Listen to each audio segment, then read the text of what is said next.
प्रिय विद्यार्थियों, मेरा नाम है पवन द्विवेदी, शासकीय उच्चतर माध्यमिक विद्यालय कोटरा सुल्तानाबाद भोपाल।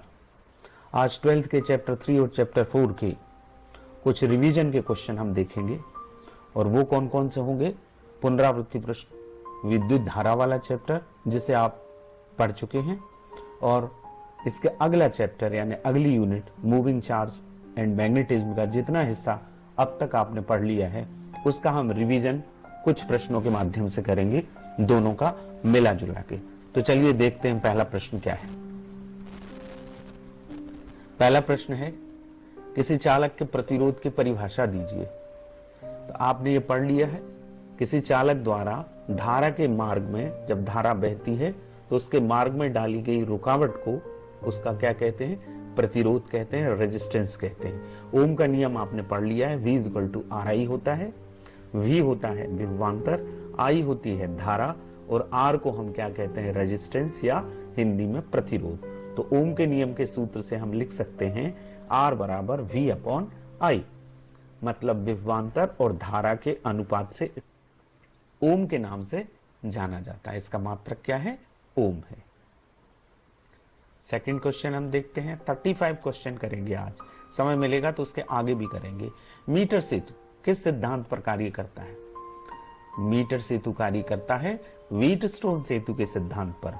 व्हीटस्टोन सेतु का सिद्धांत मीटर सेतु को पढ़ने से पहले आपने पढ़ा होगा, आपने अपने शिक्षक शिक्षिकाओं के मार्गदर्शन में इसे समझा होगा।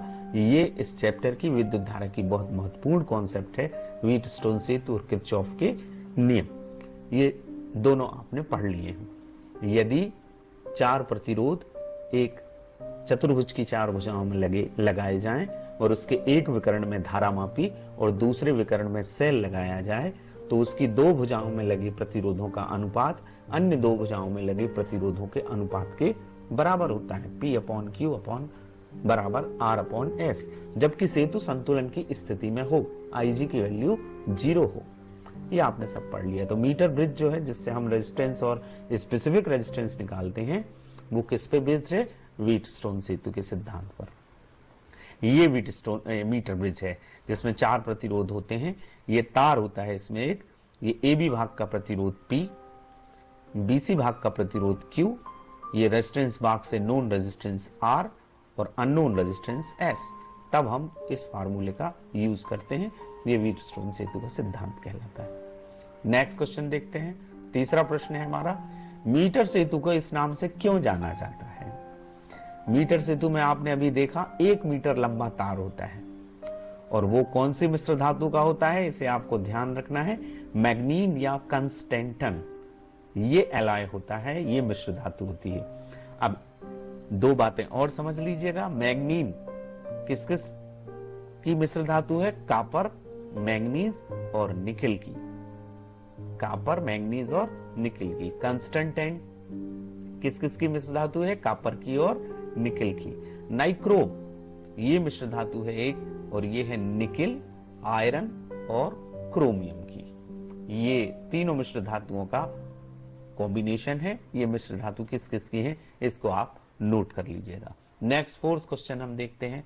फोर्थ क्वेश्चन क्या है, मीटर सेतु में प्रतिरोधकों के संबंधन हेतु तांबे की मोटी पत्तियों का उपयोग क्यों किया जाता है? प्रतिरोधों को जहां जोड़ा जाता है, जो पत्ती लगी रहती है उसमें दो रिक्त स्थान होते हैं और स्ट्रिप लगी रहती है, वो तांबे की होती है।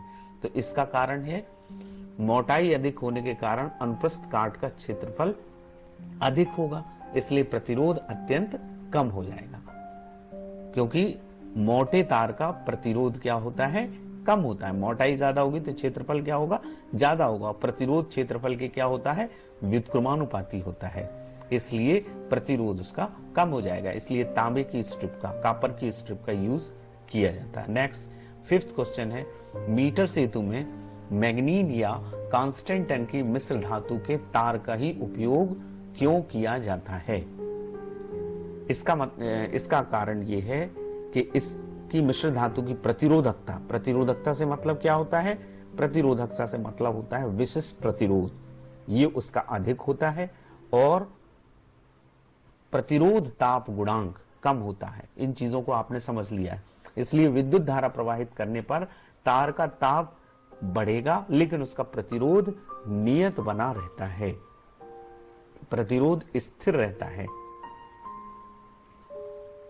प्रतिरोधकता अधिक और प्रतिरोध ताप गुणांक कम होता है, तो जब धारा बहाएंगे तो ताप बढ़ेगा ही, तार का ताप बढ़ेगा, लेकिन प्रतिरोध इसके कारण क्या होता है, नियत रहता है, स्थिर रहता है। इसलिए मैग्नीन या कंस्टेंटाइन का यूज होता है। छठवां प्रश्न है, व्हीटस्टोन सेतु कब संतुलित कहलाता है?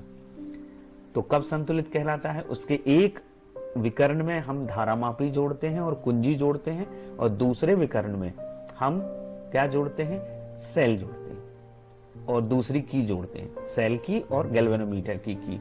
जब दोनों कुंजियां बंद हो, सेल की भी बंद हो और गैल्वेनोमीटर की भी बंद हो, तब यदि गैल्वेनोमीटर में धारामापी में कोई विक्षेप नहीं आता तो इसकी भुजा में कोई धारा प्रवाहित नहीं होती, तब सेतु को हम क्या कहते हैं, संतुलित कहते हैं। कुल मिला के IG गैल्वेनोमीटर से जाने वाली धारा IG की वैल्यू जब 0 होती है तब सेतु बैलेंस कंडीशन में कहलाता है, तब P/Q बराबर R/S आता है।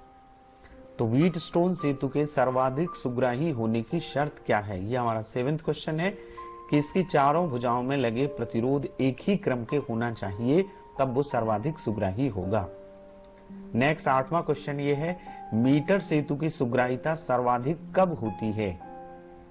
जब शून्य विक्षेप की स्थिति मीटर सेतु के तार के मध्य बिंदु के लगभग प्राप्त हो, 50 सेंटीमीटर के आसपास प्राप्त हो, तब वो सबसे ज्यादा सेंसिटिव होता है, सुग्राहिता उसकी सर्वाधिक होती है।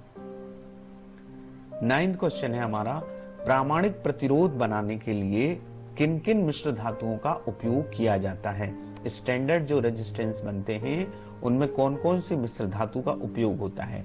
वो है मैग्नीन, कंस्टेंटन और नाइक्रोम।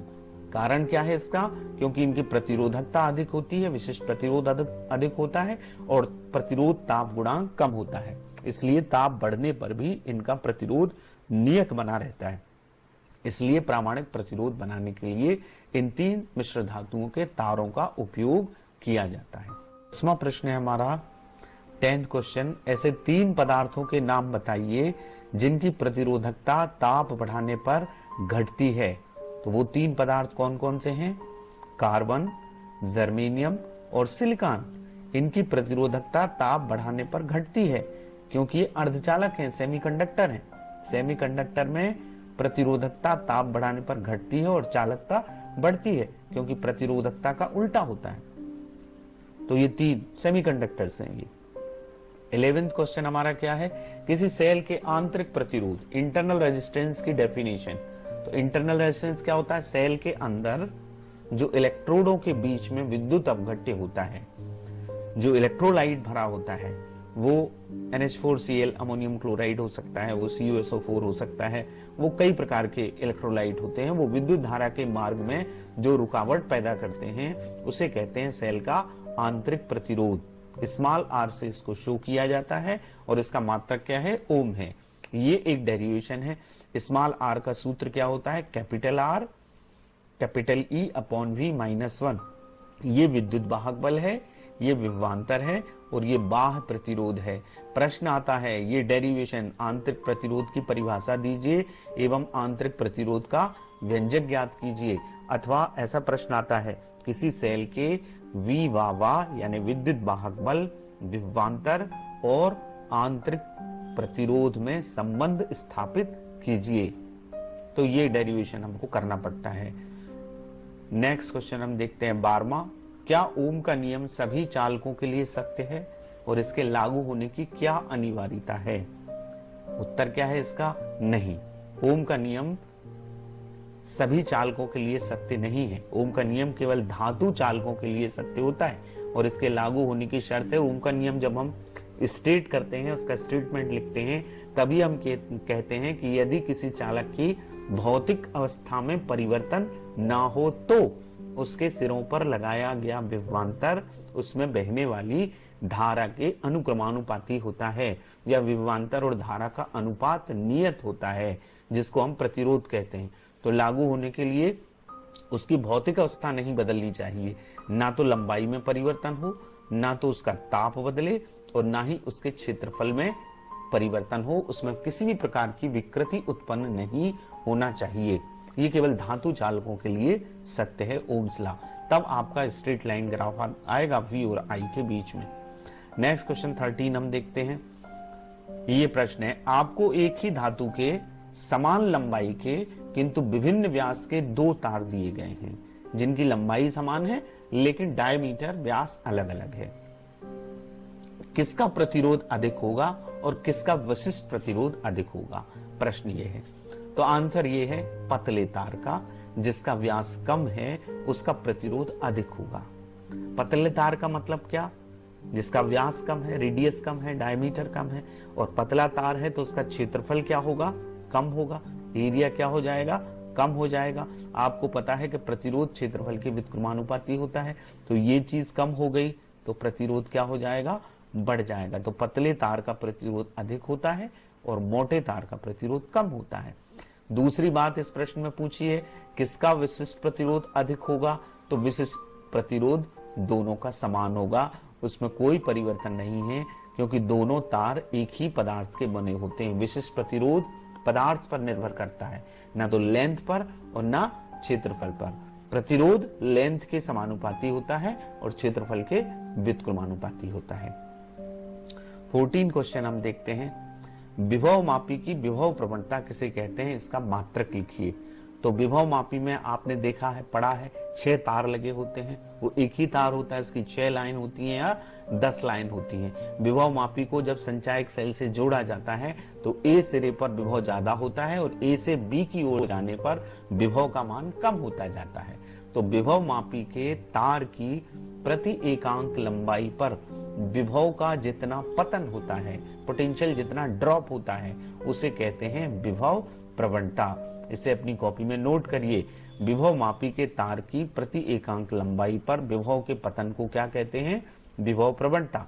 यदि तार की लंबाई L है, कैपिटल L, और उसके सिरों का विभवांतर क्या है? V है, तो विभव प्रवणता को हम रो से शो करते हैं। कई बुक्स में इसको K से भी शो किया जाता है। तो rho is equal to V upon L। Unit इसका होता है वोल्ट पर मीटर, क्योंकि ये वोल्ट है, वोल्टेज है ऊपर, लेंथ है, वोल्टेज का वोल्ट और लेंथ का मीटर, तो वोल्ट प्रति मीटर इसका यूनिट है। 15 क्वेश्चन हम देखते हैं हमारा क्या है। 15वां प्रश्न है, विभव मापी के तार में विभव प्रवणता दुगनी करने पर शून्य विक्षेप की स्थिति पर क्या प्रभाव पड़ेगा? तो इसका उत्तर क्या है? विभव मापी का जो सिद्धांत है वो ये है, E बराबर रो एल। EMF बराबर क्या होता है? Rho into L. ये संतुलन बिंदु की लंबाई होती है L। इससे हम लिख सकते हैं L बराबर E अपॉन रो, पक्षांतर कर दिया हमने रो का। अब यदि हम विभव प्रवणता को दुगना कर रहे हैं, L इससे क्या हो जाएगा? इनवर्सली प्रोपोर्शनल हो जाएगा रो के। E को हमने कांस्टेंट कर लिया, तो L और रो में क्या संबंध है? व्युत्क्रमानुपाती संबंध है। L को हम क्या कर रहे हैं? विभव प्रवणता को हम क्या कह रहे हैं? डबल कर रहे हैं। जब हम इसको डबल करेंगे तो लेंथ क्या हो जाएगी? आधी हो जाएगी। ये क्या है? संतुलन बिंदु की लंबाई, उसके उच्च विभव के सिरे से संतुलन बिंदु तक की दूरी होती है। यदि हम रो को दोगुना करेंगे तो संतुलन बिंदु की लंबाई क्या हो जाएगी? आधे पे आ जाएगी, आधी हो जाएगी। व्युत्क्रमानुपाती संबंध है इसलिए। नेक्स्ट हमारा 16वां प्रश्न है, विभव मापी के तार की लंबाई अधिक क्यों रखी जाती है, या उसमें तारों की संख्या अधिक क्यों होती है? देखिए उसका कारण क्या है। हमने अभी सूत्र पढ़ा है कि यदि हम तार की लंबाई अधिक रखते हैं तो विभव प्रवणता रो बराबर V अपॉन L से रो का मान क्या हो जाएगा? कम। लेंथ हम बढ़ा रहे हैं ये, तो रो का मान कम होगा। अब रो का मान जब कम होगा तो विभव मापी का जो सिद्धांत है उससे L बराबर क्या है? E अपॉन रो है। तो L ये जो है रो का मान क्या हो गया? कम हो गया। यहाँ रो का मान कम हो गया तो ये जो L का मान क्या हो जाएगा? बढ़ जाएगा। ये संतुलन बिंदु की दूरी, ये पूरे विभव मापी के तार की लंबाई है कैपिटल L, और ये संतुलन बिंदु की दूरी है। L को हम बढ़ा रहे हैं तो ये रो क्या हो रहा है? घट रहा है, और यहाँ रो घट रहा है तो ये संतुलन बिंदु की लंबाई क्या है? बढ़ रही है, अधिक दूरी पर प्राप्त होगी। तो जब संतुलन बिंदु अधिक दूरी पर प्राप्त होगा तो उसे शुद्धता पूर्वक और यथार्थता पूर्वक मापा जा सकता है। इसलिए उसमें तार की लंबाई सुग्राहिता बढ़ाने के लिए उसकी यथार्थतापूर्वक मापन के लिए, यही यथार्थता बढ़ना, वही उसकी सुग्राहिता बढ़ना होता है, उसके लिए उसमें तार की लंबाई अधिक रखी जाती है या तारों की संख्या अधिक रखी जाती है। 17वां प्रश्न हम देखते हैं क्या होता है। विभव मापी वोल्ट मीटर से क्यों श्रेष्ठ है। देखिए, वोल्ट मीटर दो बिंदुओं के बीच का विभवांतर नापता है। जब हम उसे समानांतर क्रम में दो बिंदुओं के बीच में लगाते हैं तो उसके अंदर से कुछ धारा बह जाती है, जिसके कारण वोल्ट मीटर से जो नापा गया विभवांतर है वो वास्तविक नहीं आता, वो वास्तविक विभवांतर से कुछ कम आता है। लेकिन विभव मापी शून्य विक्षेप विधि पर आधारित है। इससे उन्हीं दो बिंदुओं के बीच का विभवांतर नापते समय कोई धारा इसके अंदर से प्रवाहित नहीं होती, क्योंकि हम जीरो डिफ्लेक्शन मेथड से कर रहे हैं, हम जीरो डिफ्लेक्शन कर रहे हैं उसमें, तो उससे कोई धारा नहीं बहती। तो शुद्ध मापन होता है वोल्टेज का, उन दो बिंदुओं के बीच का या सेल के विद्युत वाहक बल का वास्तविक मापन करता है विभव मापी। इसलिए विभव मापी वोल्ट मीटर से श्रेष्ठ है। और प्रश्न ये भी आता है कि समझाइए कि विभव मापी एक आदर्श वोल्ट मीटर है, तो उसका उत्तर यही है। वोल्ट मीटर से परिपथ के दो बिंदुओं के बीच का विभवांतर नापते समय कुछ विद्युत धारा इसके अंदर से बहने लगती है, इसलिए वोल्ट मीटर से मापा गया विभवांतर वास्तविक विभवांतर से कम होता है। और यदि विभव मापी द्वारा उन्हीं दो बिंदुओं के बीच का विभवांतर नापा जाए तो संतुलन की स्थिति में उसके द्वारा कोई धारा नहीं ली जाती, इसलिए विभव मापी से जो नापेंगे विभवांतर वो वास्तविक होगा, वोल्ट मीटर से थोड़ा सा कम आता है, इसलिए ये श्रेष्ठ है। इस प्रश्न को आपके उत्तर को आप नोट करिएगा, अपनी कॉपी में लिखिएगा। 18वां प्रश्न 18th क्वेश्चन क्या है, ये एक न्यूमेरिकल है छोटा सा, इसको हम कर लेते हैं। किसी कार की बैटरी का ईएमएफ 12 वोल्ट है, 12 वोल्ट है। यदि बैटरी का आंतरिक प्रतिरोध 0.4 ओम हो तो बैटरी से ली जाने वाली अधिकतम धारा क्या है। देखिए, धारा आई का सूत्र होता है E/R+R, कुल विद्युत वाहक बल बटे कुल प्रतिरोध। हमें इस सवाल में दिया क्या है, ईएमएफ है 12 वोल्ट, स्मॉल आर जो आंतरिक प्रतिरोध है 0.4 ओम और आई मैक्सिमम हमको निकालना है। अब ये तो फार्मूला है हमारा आई का, सेल के संयोजनों में हमने पढ़ा है, कुल विद्युत वाहक बल बटे कुल प्रतिरोध।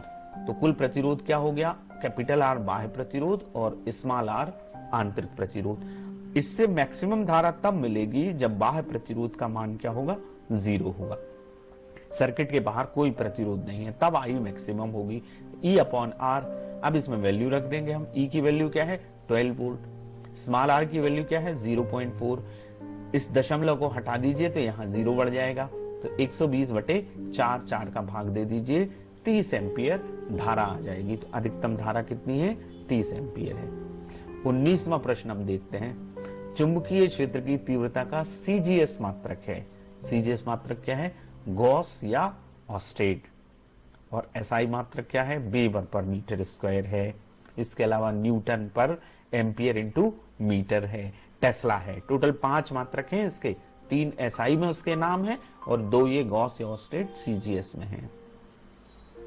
ऑस्टेड के प्रयोग के निष्कर्ष लिखिए। ऑस्टेड ने क्या प्रयोग किया था, ऑस्टेड ने यह बताया था किसी तार में धारा प्रवाहित करने पर उसके आसपास चुंबकीय क्षेत्र उत्पन्न हो जाता है। उसने एक चुंबकीय सुई के ऊपर एक समानांतर तार को रख के उसमें धारा प्रवाहित की, तो उसने देखा कि वो चुंबकीय सुई डिफ्लेक्ट हो जाती है, उसमें विक्षेप उत्पन्न हो जाता है। इससे ये निष्कर्ष निकला कि तार में धारा बहाने पर उसके चारों ओर चुंबकीय क्षेत्र उत्पन्न होता है। एक बात ये, दूसरा निष्कर्ष क्या निकला था, इस चुंबकीय क्षेत्र की दिशा चालक में बहने वाली धारा की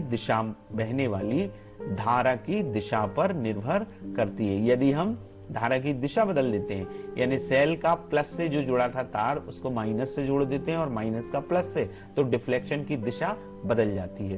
पहले जो चुंबकीय सुई का विक्षेप जिस दिशा में आ रहा था उससे अपोजिट में आने लगता है। और तार में तीसरा निष्कर्ष क्या है, तार में धारा का परिमाण बढ़ाने पर चुंबकीय क्षेत्र की तीव्रता बढ़ जाती है। इसी को हम कहते हैं धारा का चुंबकीय प्रभाव। 21वां प्रश्न देखते हैं, किस भौतिक राशि का मात्रक वेबर प्रति मीटर स्क्वायर है। यह भी बात हुई, यह सदिश राशि है या अदिश, तो ये एसआई मात्रक है किसका, चुंबकीय क्षेत्र की तीव्रता का, और ये वेक्टर क्वांटिटी है। नेक्स्ट क्वेश्चन देखते हैं हम 22वां, बायो-सैवर्ट नियम का व्यंजक। बायो-सैवर्ट नियम क्या है? किसी अल्पांश के कारण किसी बिंदु पर चुंबकीय क्षेत्र की तीव्रता बायो-सैवर्ट ने निकाली थी, तो वो डेरिवेशन क्या होता है? dB equals to mu naught upon 4 pi IDL sin theta upon r square. इसी व्यंजक को देख के हम पूरा इसको लिख देते हैं। ऊपर जितनी क्वांटिटी आ रही हैं उसके dB समानुपाती होती है, नीचे r का स्क्वायर आता है तो वो दूरी के वर्ग के व्युत्क्रमानुपाती होती है। इसका मतलब है इन शॉर्ट हम ये कहें, शॉर्ट में यदि इसको लिखें तो बायो-सैवर्ट नियम के अनुसार किसी धारावाही अल्पांश के कारण किसी बिंदु पर चुंबकीय क्षेत्र की तीव्रता dB, चालक में बहने वाली धारा I, अल्पांश की लंबाई dl और अल्पांश को बिंदु P से मिलाने वाली रेखा के बीच बनने वाले कोण थीटा की ज्या माने साइन के अनुक्रमानुपाती होती है। इन तीन चीजों के अनुक्रमानुपाती, I के, dl के और साइन थीटा के। थीटा की ज्या का मतलब साइन थीटा, और बिंदु की अल्पांश से दूरी के वर्ग के व्युत्क्रमानुपाती r स्क्वायर। यानी हमारा जो फार्मूला आता है वो क्या आता है? dB equals to mu naught upon 4 pi IDL sin theta upon r square. Mu naught upon 4 pi constant है, 10 की घात ऋण 7 इसका मान होता है। 23वां प्रश्न करते हैं। लॉरेंज बल या चुंबकीय बल क्या है? इसका सूत्र लिखिए। तो चुंबकीय क्षेत्र में जब कोई आवेश गति करता है, गतिमान आवेश पर लगने वाले बल को क्या कहते हैं? लॉरेंज बल कहते हैं। और इस लॉरेंज बल का सूत्र होता है vector F equals to Q vector V cross vector B।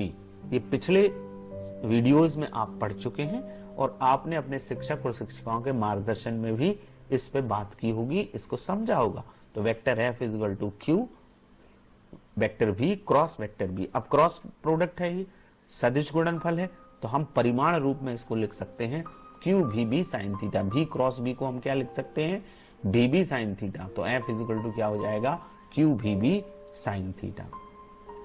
24वां प्रश्न देखते हैं, वो भी इसी से रिलेटेड है।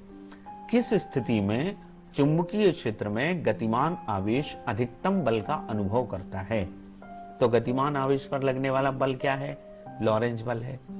तो जब ये लंबवत प्रवेश करता है तब अधिकतम बल का अनुभव करता है। कैसे? अभी हमने पढ़ा लॉरेंज बल का परिमाण F is equal to QVB sin theta. अब यदि लंबवत प्रवेश कर रहा है तो लंबवत का मतलब थीटा बराबर क्या हो? 90 डिग्री हो। तो साइन 90 की वैल्यू क्या हो जाएगी? 1 हो जाएगी। तो F इज इक्वल टू क्या हो जाएगा? QVB। ये मैक्सिमम होता है। तो याद रखिए, जब लंबवत प्रवेश करता है गतिमान आवेश चुंबकीय क्षेत्र के लंबवत प्रवेश करता है तो अधिकतम बल का अनुभव करता है, वहां अधिकतम होता है। दो स्थितियां लॉरेंज बल की हमने पढ़ी है, मैक्सिमम और मिनिमम। मिनिमम कब होता है? जब 0 होता है। नेक्स्ट क्वेश्चन वही है, किस स्थिति में चुंबकीय क्षेत्र में गतिमान आवेश न्यूनतम बल का अनुभव करता है? तो जब समानांतर गति करता है। जब गतिमान आवेश चुंबकीय क्षेत्र के समानांतर गति करता है तो वह न्यूनतम बल का अनुभव करता है। इसका मतलब है समानांतर है तो थीटा की वैल्यू क्या होगी? 0 डिग्री। साइन 0 0 होता है तो F इज इक्वल टू क्या हो जाएगा? 0। ये क्या है? न्यूनतम है। ये उसकी दूसरी स्थिति है। 26वां प्रश्न हम करते हैं 26।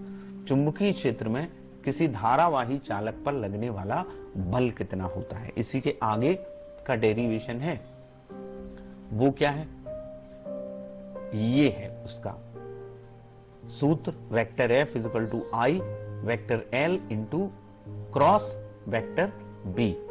इसको हम परिमाण रूप में लिख सकते हैं ILB sin थीटा, या इसको BIL बिल sin थीटा से याद रखते हैं। चुंबकीय क्षेत्र में यदि एक मैग्नेटिक फील्ड है और इसमें एक चालक जिसमें धारा बह रही है वो रख दिया जाए तो वो एक बल का अनुभव करता है।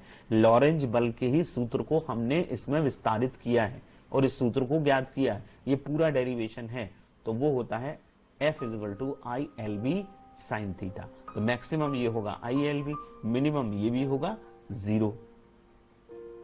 नेक्स्ट क्वेश्चन 27वां हमारा है, फ्लेमिंग के बाएं हाथ का नियम लिखिए। इस बल की दिशा, लॉरेंज बल की और इस बल की दिशा फ्लेमिंग के लेफ्ट हैंड रूल से निकलती है। ये भी आपने समझा है। वो क्या है?